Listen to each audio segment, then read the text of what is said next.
વિદ્યાર્થી મિત્રો, આજથી આપણે એક નવા ચેપ્ટરની શરૂઆત કરીશું અને ચેપ્ટર છે નાઇટ્રોજનયુક્ત કાર્બનિક સંયોજનો. એનો મતલબ કે એવા કાર્બનિક સંયોજનોની આપણે વાત કરીશું કે જેના અંદર નાઇટ્રોજન આવેલો હોય. તો ચલો શરૂ કરીએ. તો પહેલા તો આપણે તમને લિસ્ટ આપી દઈએ કે એવા કયા કયા કાર્બનિક સંયોજનો છે કે જેના અંદર નાઇટ્રોજન આવેલો છે. તો જુઓ, એક તો એમાઇન સંયોજનો, આમાં નાઇટ્રોજન છે. પછી ડાયોઝોનિયમ ક્ષાર, ડાયઝોનિયમ ક્ષાર, આમાં નાઇટ્રોજન છે. પછી નાઇટ્રો સંયોજનો, આમાં નાઇટ્રોજન છે. પછી આવશે સાયનાઇડ સંયોજનો,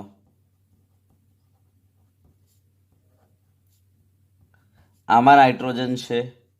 અને પછી આવશે આઇસોસાયનાઇડ સંયોજનો,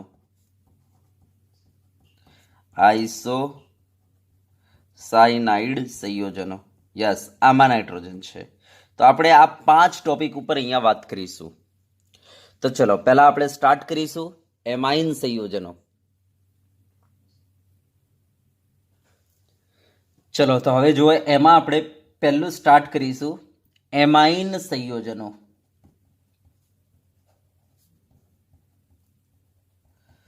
તો હવે પહેલા તો એમાઇન સંયોજનો કહેવાય કોને, આપણે એની વાત કરીએ. તો ધ્યાન આપજો, એમાઇન સંયોજન મીન્સ એમોનિયાના વ્યુત્પન્નોને કહેવાય છે એમાઇન સંયોજનો. આ આપણી પાસે એમોનિયા છે. આ એમોનિયાના કોઈ પણ હાઇડ્રોજનને જો આપણે હટાવીને ત્યાં આલ્કાઇલ સમૂહ લગાવી દઈએ યા તો પછી એરાઇલ સમૂહ લગાવી દઈએ, બરાબર, યા તો પછી એરાઇલ આલ્કાઇલ સમૂહ લગાવી દઈએ, એરાઇલ આલ્કાઇલ સમૂહ લગાવી દઈએ, યસ, ત્યારે જે સંયોજન બનશે એને કહેવાય છે એમાઇન સંયોજનો. તો એમાઇન સંયોજન કોને કહેવાય? તો એમોનિયામાંના કોઈ પણ હાઇડ્રોજનનું વિસ્થાપન જો આલ્કાઇલ સમૂહ અથવા એરાઇલ સમૂહ અથવા એરાઇલ આલ્કાઇલ સમૂહ વડે કરવામાં આવે તો બનતા સંયોજનને કહેવાય છે એમાઇન સંયોજનો. માટે એમાઇન સંયોજનો શું છે? એમોનિયાના વ્યુત્પન્નો છે, બરાબર. જેમ કે યાદ કરો, આપણે આલ્કોહોલ, ફિનોલ અને ઇથરમાં વાત કરી હતી કે ભાઈ આલ્કોહોલ, ફિનોલ અને ઇથર જે છે પાણીના વ્યુત્પન્નો છે. કેમ? કારણ કે જો ભાઈ પાણી જે છે એનું બંધારણ કંઈક આવું છે, બરાબર, યસ. હવે આમાંના હાઇડ્રોજનનું વિસ્થાપન જો આપણે આલ્કાઇલ સમૂહ વડે કરી નાખીએ તો આ બની જાય આલ્કોહોલ, અથવા એરાઇલ સમૂહ વડે કરી નાખીએ, ધ્યાન આપજો, તો ArOH, આ બની જાય ફિનોલ. અથવા બંને હાઇડ્રોજનનું વિસ્થાપન આલ્કાઇલ સમૂહ વડે કરવામાં આવે અથવા એરાઇલ સમૂહ વડે કરવામાં આવે, બંને હાઇડ્રોજનનું વિસ્થાપન આલ્કાઇલ સમૂહ વડે અથવા એરાઇલ સમૂહ વડે કરવામાં આવે તો બનતા સંયોજનને કહેવાય છે ઇથર. તો આપણે જે રીતના આલ્કોહોલ, ફિનોલ અને ઇથરને કહેતા હતા પાણીના વ્યુત્પન્નો, એ જ રીતના આપણે એમાઇન સંયોજનોને શું કહી શકીએ? એમોનિયાના વ્યુત્પન્નો. કારણ કે એમોનિયામાંના કોઈ પણ હાઇડ્રોજનનું વિસ્થાપન તમે આલ્કાઇલ સમૂહ, એરાઇલ સમૂહ કે એરાઇલ આલ્કાઇલ સમૂહ વડે કરી દેશો તો જે કાર્બનિક સંયોજન બનશે એને કહેવાય છે એમાઇન સંયોજનો. સમજી ગયા? યસ. અને એક વસ્તુ ધ્યાન આપજો, જો એક હાઇડ્રોજનનું વિસ્થાપન કરવામાં આવે ને તો એવા એમાઇનને કહેવાય પ્રાઇમરી એમાઇન. અને જો બે હાઇડ્રોજનનું વિસ્થાપન કરવામાં આવે ને આલ્કાઇલ એરાઇલ અથવા એરાઇલ આલ્કાઇલ વડે તો એવા સંયોજનને કહેવાય છે સેકન્ડરી એમાઇન. અને જો ત્રણ હાઇડ્રોજનનું વિસ્થાપન કરી દેવામાં આવે તો બનતા એમાઇન સંયોજનને કહેવાય ટર્શરી એમાઇન. સમજી ગયા? યસ. તો ચલો હું એમાઇન સંયોજનની વ્યાખ્યા લખી દઉં. તો એમાઇન સંયોજન એટલે એમોનિયાના વ્યુત્પન્નોને એમાઇન સંયોજનો કહે છે. એમાઇન સંયોજનો કહે છે. અથવા એમોનિયામાં રહેલ હાઇડ્રોજનનું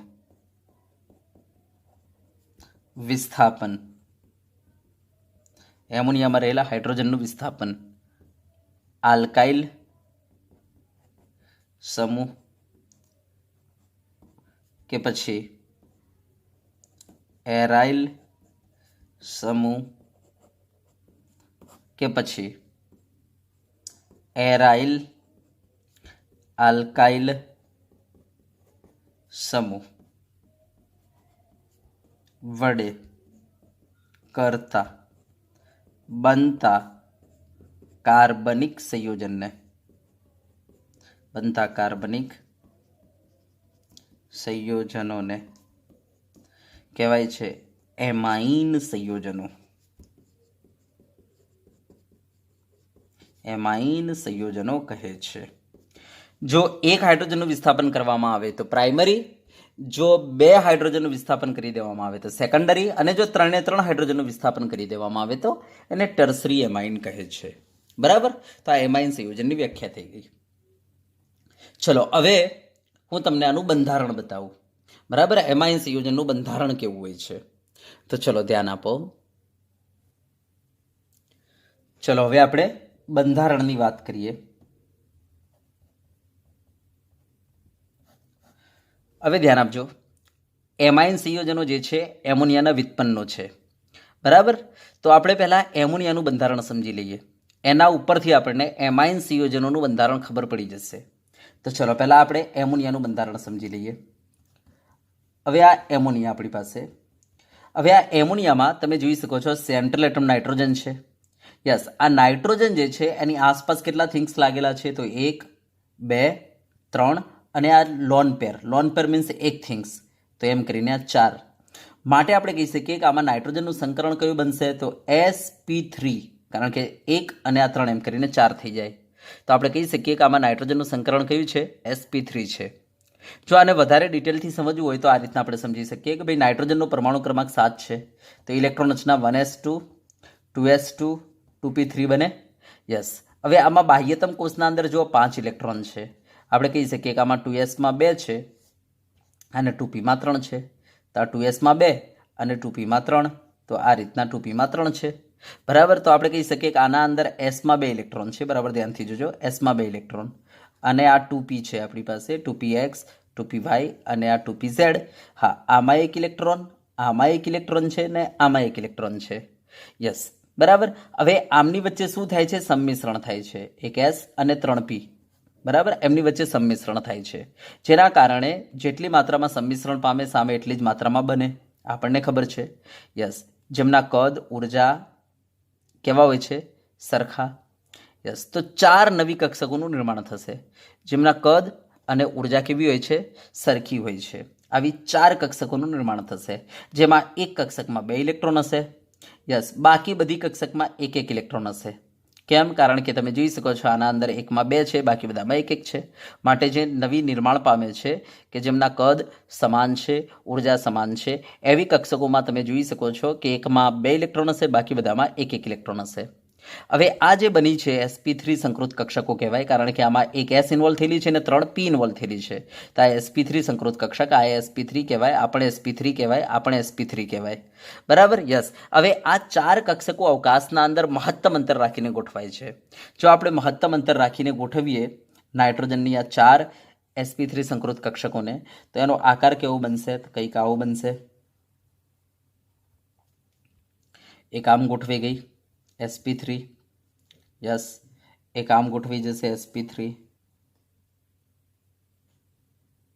યસ, એક આમ ગોઠવી જશે sp3।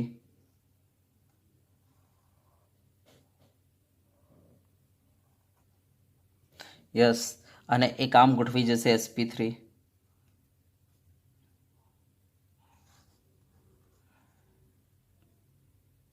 આમ આ રીતના 4 sp3 સંકૃત કક્ષકો અવકાશના અંદર મહત્તમ અંતર રાખીને ગોઠવાશે। મહત્તમ અંતરનો મતલબ કે ભાઈ મેક્સિમમ એંગલ। બરાબર। અને જો આપણે મેક્સિમમ એંગલ વિચારીએ તો 109 ડિગ્રી 28 મિનિટ થશે, 109 degree 28 minute, 109 degree 28 minute, 109 degree 28 minute. કોઈ પણ તમે કક્ષક લેશો ને તો 109 ડિગ્રી 28 મિનિટ બનશે, કંઈક આ રીતના જોવા આ સેન્ટ્રલ પોઈન્ટ ને। યસ, એક આમ ગોઠવાશે, એક આમ ગોઠવાશે, એક આમ ગોઠવાશે અને એક આમ ગોઠવાઈ જશે। બરાબર। યસ, તો આપણે કહી શકીએ સમચતુષ્ફલકના કેન્દ્રથી 4 ખૂણે ફેલાયેલી। બરાબર, આ ઉપર, બરાબર, આ નીચે નીચે નીચે, આમ સમચતુષ્ફલકના કેન્દ્રથી 4 ખૂણે બરાબર ફેલાઈ જશે આ। ઓકે, એટલે મહત્તમ અંતર થઈ જશે. તો કંઈક આ આકારે ગોઠવાઈ જશે. બરાબર, યસ. જેના અંદર તમે જોઈ શકો છો, જેના અંદર બરાબર 3 sp3માં એક ઇલેક્ટ્રોન છે. યસ, અને એક sp3માં 2 ઇલેક્ટ્રોન છે. યસ, તો આ રીતના ગોઠવણી થઈ જાય છે. ચલો, બરાબર. હા, હવે આ જે છે ને sp3 સંકૃત કક્ષક એ હાઇડ્રોજન સાથે સંમિશ્રણ પામશે. તો હાઇડ્રોજન જે છે, બરાબર, એની ઇલેક્ટ્રોન રચના 1s1 છે. તેમાં એક 1s કક્ષક છે જેમાં એક ઇલેક્ટ્રોન છે, અને 1s જે છે ગોળ છે. તો યસ, તો આ 1s છે જેમાં એક ઇલેક્ટ્રોન મોજૂદ છે. તો આની સાથે આ sp3 સંકૃત કક્ષક જે છે સંમિશ્રણ પામશે. તો તમે જોઈ શકો છો આમાં એક ઇલેક્ટ્રોન છે. તો આ કક્ષક જે છે, આ હાઇડ્રોજન જે છે એની s કક્ષક સાથે આ રીતના સંમિશ્રણ કરશે અને બંધ બનાવશે. યસ, આ સંમિશ્રણમાં તમે જોઈ શકો છો ડાયરેક્ટ ઓવરલેપિંગ છે, તો આ સિગ્મા બંધ બની ગયો. સેમ એ જ રીતના આ sp3 જે છે, આ હાઇડ્રોજન જે છે એની s કક્ષક સાથે સંમિશ્રણ કરીને સિગ્મા બંધ બનાવશે. સેમ એ જ રીતના આ જે છે હાઇડ્રોજનની s કક્ષક સાથે સંમિશ્રણ કરીને સિગ્મા બંધ બનાવશે. તો આ રીતના 3 સિગ્મા બંધ બની ગયા. તો ધ્યાન આપજો, આ જે n અને h વચ્ચે રચાયો છે સિગ્મા બંધ એ આ રહ્યો. કેવી રીતના રચાયેલો છે? તો નાઇટ્રોજન જે છે એની sp3 જોઈ શકો છો, અને હાઇડ્રોજન જે છે એની s આ રહી. યસ, એના સંમિશ્રણથી રચાયો છે. સેમ આ NH બંધ પણ નાઇટ્રોજનની sp3 અને હાઇડ્રોજનની s. સેમ આ રીતના NH બંધ જે છે નાઇટ્રોજનની sp3 અને હાઇડ્રોજનની s એમના ડાયરેક્ટ સંમિશ્રણથી રચાશે. એટલે આ સિગ્મા બંધ બની ગયો, આ સિગ્મા બંધ બની ગયો. ચલો, ડન. યસ, તો આ રીતના એમનું એરેન્જમેન્ટ હોય છે. ચલો, હવે બરાબર ધ્યાનથી જોજો. આમાં આ જે લોન પેર પડેલી છે એ શામાં પડેલી છે? sp3 સંકૃત કક્ષકમાં. ધ્યાનથી જોજો ને, sp3 સંકૃત કક્ષકમાં. હા, હવે આના અંદર જો આપણે બંધકોણની વાત કરીએ તો આપણે કહ્યું કે ભાઈ આ જે છે 109 ડિગ્રી 28 મિનિટ ના અંતરે, બરાબર, એમના કક્ષકો વચ્ચે જે છે 109 ડિગ્રી 28 મિનિટનો ખૂણો હોય છે, આપણે કહ્યું તમને. હા, પરંતુ ધ્યાન આપજો, હવે અહીંયા તમારી આ એક કક્ષકમાં ઇલેક્ટ્રોન જે છે, બરાબર, બંધમાં ભાગ લીધા વગરના છે. એનો મતલબ કે અબંધકારક છે. જ્યારે આ જે છે તમારા ઇલેક્ટ્રોન બંધકારક છે, આ પણ બંધકારક છે, આ પણ બંધકારક છે. હવે ધ્યાન આપજો, બંધકારક અને બંધકારક કક્ષકો વચ્ચે જે અપાકર્ષણ લાગે છે, બંધકારક કક્ષકો વચ્ચે જે અપાકર્ષણ લાગે છે, બરાબર, બંધકારક કક્ષકો વચ્ચે જે અપાકર્ષણ લાગે છે, બંધકારક કક્ષકો વચ્ચે જે અપાકર્ષણ લાગે છે, એના કરતાં બંધકારક અને અબંધકારક વચ્ચે જે અપાકર્ષણ લાગે છે એની માત્રા વધારે હોય છે. તો આ અબંધકારક અને બંધકારક કક્ષકો વચ્ચે, બરાબર, આ અબંધકારક બંધકારક કક્ષકો વચ્ચે, આ અબંધકારક બંધકારક કક્ષકો વચ્ચે જે અપાકર્ષણ લાગે છે એની માત્રા વધારે હોય છે. કોના કરતાં? બંધકારક કરતાં, બંધકારક કરતાં. બરાબર, તો આ વસ્તુ ધ્યાન આપજો. તો બોન્ડિંગ પેર વચ્ચે જે અપાકર્ષણ લાગે છે એના કરતાં વધારે અપાકર્ષણ કોના અંદર હોય છે? તો બોન્ડિંગ પેર અને લોન પેર વચ્ચે. બરાબર, યસ. તો કહેવાનો મતલબ કે આમની વચ્ચે જે અપાકર્ષણ છે, બરાબર, એની માત્રા વધારે છે. કોના કરતાં? આમની વચ્ચે જે અપાકર્ષણ છે, આમની વચ્ચે જે અપાકર્ષણ છે, આમની વચ્ચે જે અપાકર્ષણ છે એના કરતાં. જેના કારણે શું થાય છે ખબર છે? આ અપાકર્ષણની માત્રા વધારે હોવાથી, કોના કરતાં? આ અપાકર્ષણ કરતાં. જેના કારણે શું થાય છે? આ કક્ષકો જે છે અંદર તરફ ધકેલાય છે. જેના કારણે આ ખૂણો જે છે 109 ડિગ્રી 28 મિનિટ ન રહેતા, બરાબર, આ ખૂણો 109 ડિગ્રી 28 મિનિટ ન રહેતા એના કરતાં ઘટી જાય છે અને જોવા મળ્યો છે 107 ડિગ્રી. તો ધ્યાન આપજો, એમોનિયાના અંદર આ જે ખૂણો છે એ 109 ડિગ્રી નથી. કેટલો છે? 107 ડિગ્રી છે. યસ, હા. અને આનો આકાર કેવો? તો બરાબર ધ્યાનથી જોજો કે વચ્ચે નાઇટ્રોજન છે, બરાબર, આ બાજુ હાઇડ્રોજન છે, આ બાજુ હાઇડ્રોજન છે, આ બાજુ હાઇડ્રોજન છે, અને ઉપર લોન પેર પડેલી છે. યસ, તો સરાઉન્ડિંગ એટમ આ 3 જ છે. તો હવે ચલો કામ કરો, આ 3 એટમને જોડી દો. બરાબર, જોડીને ચેક કરો, બોલો આકાર કેવો બને છે? તો પિરામિડ જેવો આકાર બને છે. માટે આપણે કહી શકીએ એમોનિયાનો આકાર કેવો? તો પિરામિડલ. બરાબર, જેને કહી શકાય એનો બેઝ ત્રિકોણ છે, જેના કારણે કહી શકાય ત્રિકોણીય પિરામિડ. તો આનો આકાર કેવો છે? તો આપણે કહી શકીએ ત્રિકોણીય પિરામિડ અથવા પિરામિડલ. આનો આકાર કયો બનશે? પિરામિડલ બનશે. તો આપણને એમોનિયા વિશે આટલી ખબર હોવી જરૂરી છે. બરાબર, એક તો એમોનિયાના અંદર, બરાબર, નાઇટ્રોજનનું સંકરણ કયું? ભાઈ sp3. આકાર કયો? પિરામિડલ. બંધ કોણ કેટલો? ભાઈ 109 ડિગ્રી 28 મિનિટ ન હોતા થોડો એનાથી ઘટી જાય છે, અને કેટલો છે? 107 ડિગ્રી. હા, આને બંધ, તો આ જે NH બંધ છે, બરાબર, આ NH બંધ છે, આ NH બંધ છે. આ NH બંધ કોના સંમિશ્રણથી બનેલો છે? તો નાઇટ્રોજનની sp3 અને હાઇડ્રોજનની S એના સંમિશ્રણથી બનેલો છે. ચલો, બરાબર. હા, હવે ધ્યાન આપજો, આ એમોનિયામાંના હાઇડ્રોજનનું વિસ્થાપન જો આપણે આલ્કાઇલ કે એરાઇલ સમૂહ વડે કરી દઈએ, કે આલ્કાઇલ કે એરાઇલ આલ્કાઇલ સમૂહ વડે કરી દઈએ, ત્યારે બનતા સંયોજનને આપણે શું કહીએ છીએ? એમાઇન કહીએ છીએ. બરાબર. તો ધ્યાન આપજો, જો એક હાઇડ્રોજનનું વિસ્થાપન આપણે કરી દઈએ, એમોનિયામાંના એક હાઇડ્રોજનનું વિસ્થાપન, એમ સમજો, જે R બરાબર આલ્કાઇલ સમૂહ છે, યા તો પછી એરાઇલ સમૂહ છે એવું સમજો, યા તો પછી એમ સમજો એરાઇલ આલ્કાઇલ છે, એરાઇલ આલ્કાઇલ છે. તો એક હાઇડ્રોજનનું વિસ્થાપન કાં તો આલ્કાઇલ, કાં તો એરાઇલ આલ્કાઇલ સમૂહ વડે કરી દઈએ. યસ, બાકી બધા હાઇડ્રોજન એમને એમ રાખો. યસ, તો આવા સંયોજનને કહેવાય છે પ્રાઇમરી એમાઇન. શું કહેવાય છે આને? પ્રાઇમરી એમાઇન કહેવાય છે.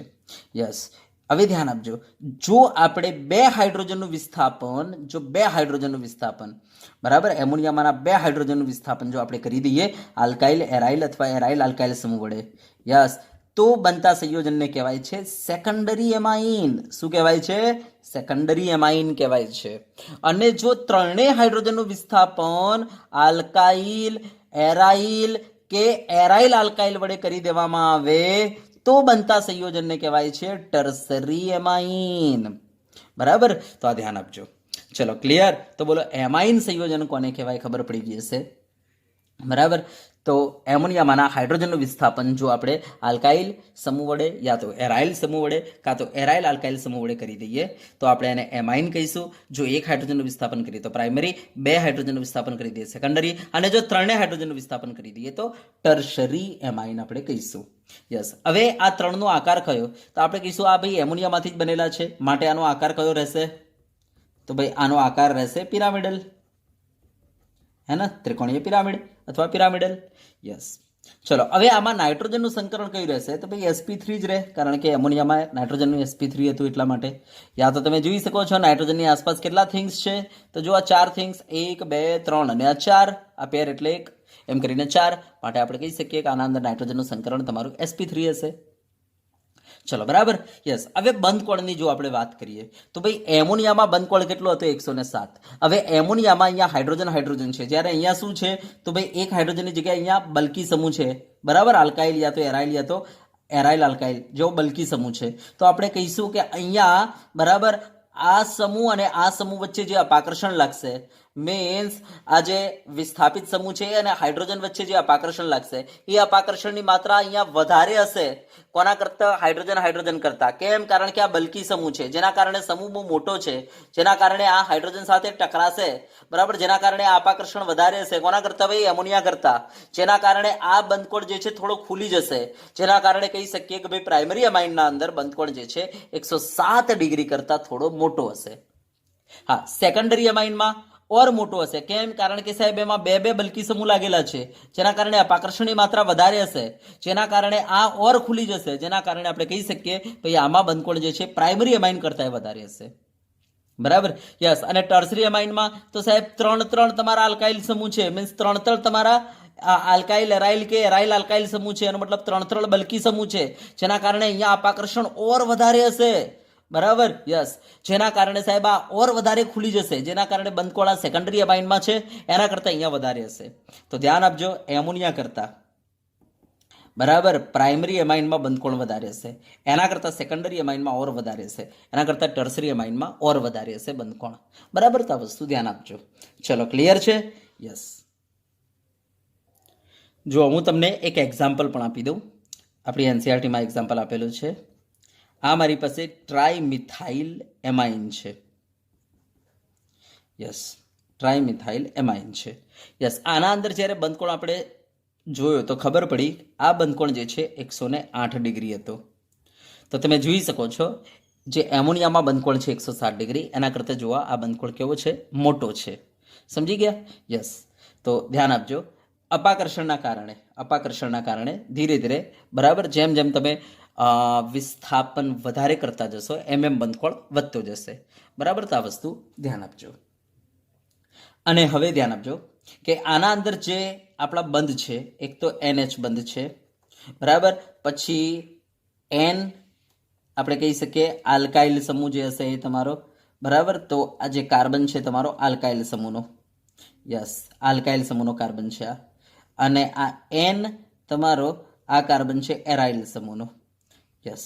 તો ધ્યાન આપજો, આમાંથી આપણે કહી શકીએ કે આ જે NH બંધ છે એ કોના સંમિશ્રણથી રચાયેલો હશે? તો ભાઈ નાઇટ્રોજનની sp3 અને હાઇડ્રોજનની S થી. જ્યારે આ NC, C કયો આલ્કાઇલ સમૂહનો, તે કોનાથી રચાયેલો હશે? તો ભાઈ નાઇટ્રોજન જે છે એની sp3 અને આ આલ્કાઇલ સમૂહ જે છે એના કાર્બનની sp3, તે sp3 ના સંમિશ્રણથી રચાશે. જ્યારે NC એરાઇલ સમૂહનો જે કાર્બન છે એ અને આ નાઇટ્રોજન, યસ, એમની વચ્ચેનો બંધ તો કહી દો નાઇટ્રોજનની sp3 અને આ જે કાર્બન છે ને એરાઇલ સમૂહ, યસ, એનો sp2, કારણ કે એરાઇલ સમૂહનો કાર્બન જે છે sp2 સંકરણ ધરાવે છે. તો આપણે કહી શકીએ કે આ એરાઇલ સમૂહનો કાર્બન હશે તો આપણે કહી શકીએ એની sp2 અને નાઇટ્રોજનની sp3, યસ, એના સંમિશ્રણથી રચાશે. બરાબર, તો આ ધ્યાન આપજો. તો આપણે કહી શકીએ કે આ NH બંધ જે છે હાઇડ્રોજનની S અને નાઇટ્રોજનની sp3, હાઇડ્રોજનની S, નાઇટ્રોજનની sp3, યસ. અને આ જો આલ્કાઇલ સમૂહ હશે તો ભાઈ એના કાર્બનની sp3 અને નાઇટ્રોજનની sp3. જો એરાઇલ સમૂહ હશે તો એના કાર્બનની sp2 અને નાઇટ્રોજનની sp3. તો આ રીતના બંધ બનેલો હશે. બરાબર, સેમ એ રીતના સેકન્ડરી એમાઇનમાં પણ આ નાઇટ્રોજન અને હાઇડ્રોજન વચ્ચેનો બંધ તો કેવી રીતના રચાયેલો હશે? તો આપણે કહી શકીએ નાઇટ્રોજનની sp3 સંકૃત કક્ષક અને હાઇડ્રોજનની S કક્ષક એના સંમિશ્રણથી રચાયેલું હશે. હા, આ NR બંધ, આ તો આપણે કહી શકીએ એમાં નાઇટ્રોજનની sp3 અને જો આલ્કાઇલ સમૂહનો કાર્બન હશે તો ભાઈ એની sp3 હશે, અને જો એરાઇલ સમૂહનો કાર્બન હશે તો એની sp2 હશે.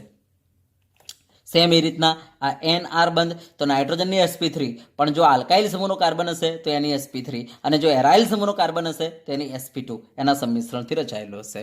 બરાબર, તો આ થઈ ગયું આપણું એમાઇન સંયોજનોનું બંધારણ.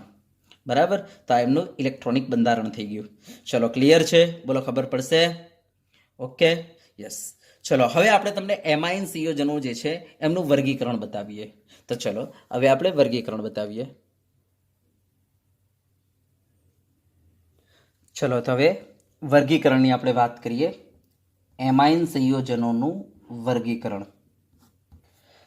હવે જો એમાઇન સંયોજનોને મેનલી આપણે બે હિસ્સામાં ડિવાઈડ કરી શકીએ.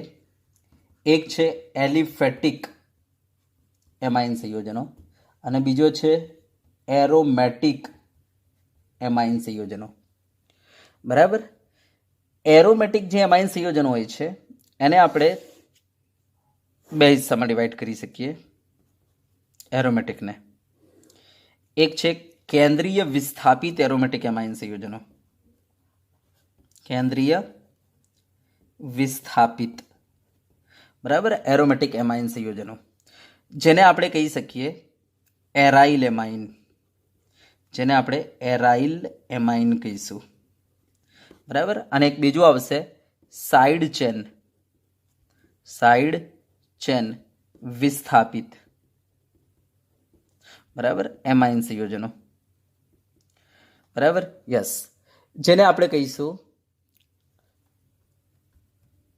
Aryl alkyl amine, aryl alkyl amine, aryl alkyl amine. ચલો, હવે ધ્યાન આપજો. જે આ એલિફેટિક છે આપણી પાસે, એલિફેટિક એમાઇન સંયોજન કોને કહેવાય? તો આપણે કહીશું કે ભાઈ એમોનિયામાંના હાઇડ્રોજનનું વિસ્થાપન જો આપણે આલ્કાઇલ સમૂહ વડે કરીએ ને તો બનતા સંયોજનને આપણે કહીશું એલિફેટિક, બરાબર, એમાઇન સંયોજનો. યસ, જો એક હાઇડ્રોજનનું વિસ્થાપન કરી દઈએ ને આલ્કાઇલ સમૂહ વડે તો બનતા સંયોજનને કહેવાય પ્રાઇમરી એલિફેટિક એમાઇન. અને જો બે હાઇડ્રોજનનું વિસ્થાપન કરી દઈએ ને આલ્કાઇલ સમૂહ વડે તો બનતા સંયોજનને આપણે કહીશું સેકન્ડરી એલિફેટિક એમાઇન. અને જો ત્રણ હાઇડ્રોજનનું વિસ્થાપન કરી દેવામાં આવે ને આલ્કાઇલ સમૂહ વડે તો યસ, તો બનતા સંયોજનને આપણે કહીશું ટર્શરી એલિફેટિક એમાઇન સંયોજનો. ચલો ક્લિયર છે? Okay, yes. હવે ધ્યાન આપજો, એરોમેટિક. એરોમેટિકમાં બે છે, એક કેન્દ્રીય વિસ્થાપિત અને બીજું સાઇડ ચેન વિસ્થાપિત. હવે કેન્દ્રીય વિસ્થાપિત જે છે એ ત્રણ પ્રકારના છે, એક પ્રાઇમરી, સેકન્ડરી અને ટર્શરી. તો આપણે કહીશું એમોનિયામાંના એક હાઇડ્રોજનનું વિસ્થાપન જો આપણે એરાઇલ સમૂહ વડે કરી દઈએ ને એક હાઇડ્રોજનનું, તો એને આપણે એરાઇલ એમાઇન કહીશું, પણ એને કહીશું પ્રાઇમરી એરાઇલ એમાઇન. અને જો બે હાઇડ્રોજનનું વિસ્થાપન આપણે એરાઇલ સમૂહ વડે કરી દઈએ ને, બરાબર, જેમ કે આ રીતના, યસ, બે હાઇડ્રોજનનું વિસ્થાપન કરી દઈએ ને, તો આને કહેવાય સેકન્ડરી એરાઇલ એમાઇન. અને જો ત્રણે ત્રણ હાઇડ્રોજનનું વિસ્થાપન આપણે એરાઇલ સમૂહ વડે કરી દઈએ ને, ત્રણે ત્રણ હાઇડ્રોજનનું વિસ્થાપન એરાઇલ સમૂહ વડે કરી દઈએ ને, યસ, તો આને કહેવાય ટર્શરી એરાઇલ એમાઇન. બરાબર, આમને આપણે કહીશું કેન્દ્રીય વિસ્થાપિત સંયોજનો. યસ, હા. હવે ધ્યાન આપજો, સાઇડ ચેન વિસ્થાપિત એમાઇન સંયોજન કોને કહેવાય? બરાબર, એરાઇલ આલ્કાઇલ એમાઇન કોને કહેવાય? તો ધ્યાન આપજો, એ ત્રણ પ્રકારના છે, પ્રાઇમરી, સેકન્ડરી અને ટર્શરી. ધ્યાન આપજો, જો એમોનિયામાંના હાઇડ્રોજનનું વિસ્થાપન આપણે એરાઇલ આલ્કાઇલ સમૂહ વડે કરી દઈએ, એરાઇલ આલ્કાઇલ સમૂહ વડે કરી દઈએ, તો એને આપણે કહીશું પ્રાથમિક એરાઇલ આલ્કાઇલ એમાઇન કહીશું. અને જો એમોનિયામાંના હાઇડ્રોજનનું વિસ્થાપન, બરાબર, બે હાઇડ્રોજનનું વિસ્થાપન, એમોનિયામાંના બે હાઇડ્રોજનનું વિસ્થાપન આપણે એરાઇલ આલ્કાઇલ સમૂહ વડે કરી દઈએ, એરાઇલ આલ્કાઇલ સમૂહ વડે કરી દઈએ, બે હાઇડ્રોજનનું વિસ્થાપન કરી દઈએ એરાઇલ આલ્કાઇલ સમૂહ વડે, યસ, ત્યારે બનતા સંયોજનને કહેવાય સેકન્ડરી એરાઇલ આલ્કાઇલ એમાઇન. અને જો એમોનિયામાંના ત્રણેય હાઇડ્રોજનનું વિસ્થાપન, બરાબર, ત્રણેય હાઇડ્રોજનનું વિસ્થાપન, ધ્યાન આપજો, ત્રણેય હાઇડ્રોજનનું વિસ્થાપન આપણે અહીંયા બતાવીએ, ત્રણેય હાઇડ્રોજનનું વિસ્થાપન, બરાબર, એમ સમજો, ત્રણેય હાઇડ્રોજનનું વિસ્થાપન એરાઇલ આલ્કાઇલ સમૂહ વડે કરી દઈએ. અહીંયાનો હાઇડ્રોજન ગયો, યસ, અહીંયાનો હાઇડ્રોજને આપણે એરાઇલ આલ્કાઇલ સમૂહ વડે કરી દઈએ, યસ, અને અહીંયાના હાઇડ્રોજનનું પણ વિસ્થાપન આપણે એરાઇલ આલ્કાઇલ સમૂહ વડે કરી દઈએ, બરાબર, યસ. ત્રણેય હાઇડ્રોજનનું વિસ્થાપન જો આપણે aryl alkyl aryl alkyl aryl alkyl સમૂહ વડે કરી દઈએ, તો આ બનતા એમાઇન સંયોજનને આપણે કહીશું ટર્શરી એરાઇલ આલ્કાઇલ એમાઇન. ચલો ક્લિયર છે? તો આ રીતના આપણે એમાઇન સંયોજનોને ક્લાસિફાઈ કરીશું. Okay, yes. હવે આમાં બરાબર ધ્યાનથી જોજો, જે સેકન્ડરી અને જે ટર્સરી છે, secondary tertiary, secondary tertiary, yes, આના અંદર નાઇટ્રોજન સાથે જોડાયેલા જે આ સમૂહો છે, જો સરખા સરખા હોય ને, તો એવા એમાઇનને આપણે સાદો કહીશું, સાદો એમાઇન. અને જો નાઇટ્રોજન સાથે જોડાયેલા સમૂહો સરખા ના હોય ને, એક પણ જો જુદો પડતો હોય ને, તો એને આપણે કહીશું મિશ્ર એમાઇન. તો ધ્યાન આપજો, સેકન્ડરી અને ટર્સરી, સેકન્ડરી અને ટર્સરી, સેકન્ડરી અને ટર્સરી એમાઇનને ફર્ધર વધુમાં આપણે બે ભાગમાં ડિવાઈડ કરી શકીએ, એક સાદો અને બીજો મિશ્ર. બરાબર, તો ધ્યાન આપજો, સાદો કોને કહીશું? તો જો નાઇટ્રોજન સાથે જોડાયેલા બધા જ સમૂહો સરખા હોય તો આપણે એને સાદો કહીશું. અને જો એક પણ, ધ્યાન આપજો, આ બધા જ સમૂહ સરખા છે, પણ જો એક પણ અલગ પડતો હોય તો આપણે એવા એમાઇનને કહીશું ટર્શરી એમાઇન. તો આપણે તમને બતાવીએ, સેકન્ડરી ટર્શરી એમાઇનને વધુમાં આપણે બીજા બે ભાગમાં ડિવાઈડ કરી શકીએ, બરાબર, એક સાદો એમાઇન અને બીજો મિશ્ર એમાઇન. તો ચલો તમને એ બતાવીએ. તો ધ્યાન આપજો, વધુમાં સેકન્ડરી અને ટર્સરી એમાઇન ને બીજા આપણે બે ભાગમાં ડિવાઈડ કરી શકીએ, એક સાદો એમાઇન અને બીજું મિશ્ર એમાઇન, મિશ્ર એમાઇન. યસ, સાદો એમાઇન જે છે, ઉદાહરણ આપણે આપી દઈએ, બરાબર, કે ભાઈ નાઇટ્રોજન સાથે જોડાયેલા બધા જ સમૂહ જો સરખા હોય ને, તેને સાદો એમાઇન કહીશું. જેમ કે આ રહ્યું, જેમ કે આ રહ્યું, તો આ સાદો એમાઇન છે, બરાબર, સમજી ગયા? યસ, જેમ કે તમે જોઈ શકો છો, અહીંયા બધા સમૂહ કેવા છે? સરખા છે, જોઈ લો, ઇથાઇલ ઇથાઇલ ઇથાઇલ, તો આ સાદું છે, બરાબર. જેમ કે બધા સમૂહ કેવા છે જોઈ લેજો, સરખા છે, હે ને? યસ, તો આ સાદું છે. યસ, મિશ્ર એમાઇન કોને કહેવાય? તો આપણે કહીશું દાખલા તરીકે CH3NH, પછી આ C2H5. તો જોઈ લો, આ બાજુ મિથાઇલ છે, આ બાજુ ઇથાઇલ છે, તો સમૂહ કેવા છે? અલગ છે ને, તો આપણે આને શું કહીશું? મિશ્ર એમાઇન, બરાબર. યસ, દાખલા તરીકે આ CH3, આ N, આ છે C3H7 અને આ છે C2H5. તો મને બતાવો, જુઓ બધા કેવા છે? અલગ અલગ, માટે આપણે આને શું કહીશું? મિશ્ર એમાઇન. દાખલા તરીકે CH3NCH3 અને અહીંયા નીચે C2H5 છે, તો જુઓ ત્રણે સરખા નથી. યસ, એક આદુ અલગ પડતો હોય ને તેને કહેવાય મિશ્ર એમાઇન. દાખલા તરીકે જુઓ, એ આ રહ્યા આપણી પાસે, દાખલા તરીકે. યસ, તો તમે જોઈ શકો છો અહીંયા આ બાજુ ફિનાઇલ છે તો આ બાજુ મિથાઇલ છે, આમ સમૂહ કેવા છે?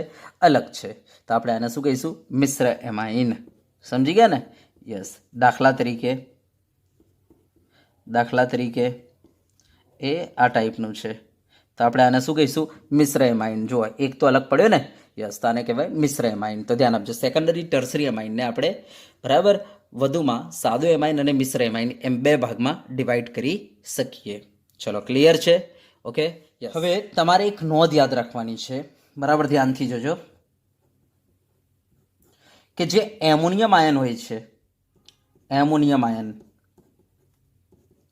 યસ, આને કહીશું આપણે એમોનિયમ આયન. એકચ્યુઅલી આ બને છે કેવી રીતના? તો જે એમોનિયા છે એમાં આપણને ખબર છે નાઇટ્રોજન ઉપર શું હોય છે? લોન પેર, બરાબર. અને સામે આ H+, આની પાસે ખાલી કક્ષક હોય છે, કારણ કે હાઇડ્રોજન જે છે એની ઇલેક્ટ્રોન રચના 1s1 છે.